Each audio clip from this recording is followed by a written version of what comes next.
Völur is one of the many ways that you can render an Old Norse or Old Icelandic word referring to a seeress or a witch, and it's kind of the plural form of it, so it means seeresses, if you will. The most famous example of one of those, or where you'd find that word, is in the Völuspa, which is in the Poetic Edda, where Odin talks to a dead seeress in front of the gates of hell.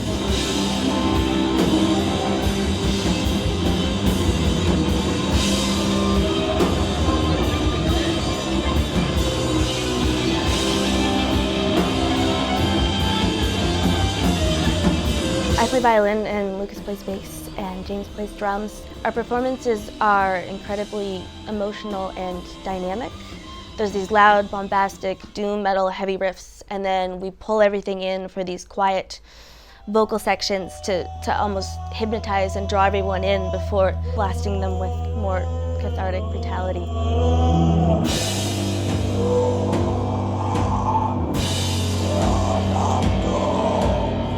Essentially, Laura and I started the band, and we were trying to be a kind of chaotic two-piece noise project, but it didn't really work out that way. I decided kind of early on that I wanted the focus to be on kind of Old Norse mythology, which is something that I've been obsessed with for a long time, but never really had something that I could look to that fit my kind of aesthetic character.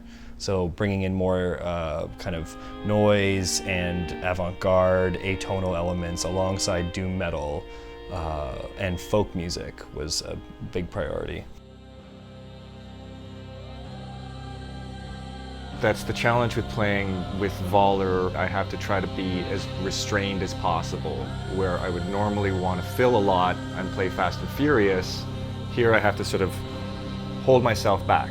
And in doing so, I feel it creates a lot of tension. That's where the tension in the music comes from, because we're playing so minimally.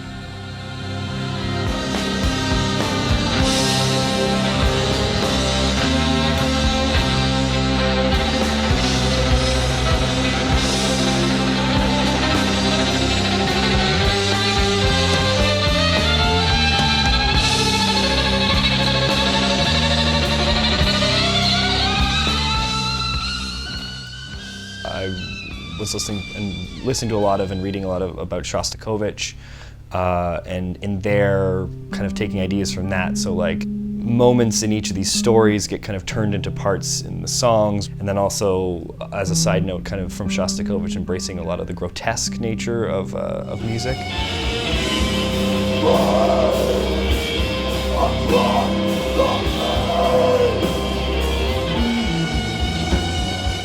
Violin takes a lead role, as does the bass, both instruments that maybe haven't had that relationship working together. For fans of like Mournful Congregation, Earth, Corrupted, Anton Webern, Shostakovich, I mean, I'm putting myself pretty lofty company there. I don't think I'm on par with any of those guys. For the themes in Disir, each song's about a different goddess or a different witch. What we're working on now, to be entitled Ancestors, is sort of a little bit of the inverse of that, as the characters being reflected are male and masculine characters from myths.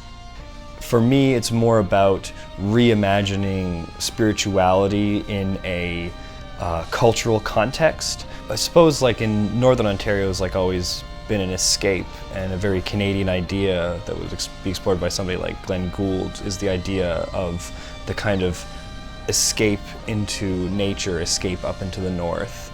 And it kind of breeds in with like older peoples, especially the Germanic peoples, holding rituals outside in sacred groves and marking out spaces within nature that were human but were surrounded by nature itself. And it's much the same in the band, where there's no rules, there's no preconceived notions, anything's fair game, and you're allowed to kind of build up your cult, as it were, in the music.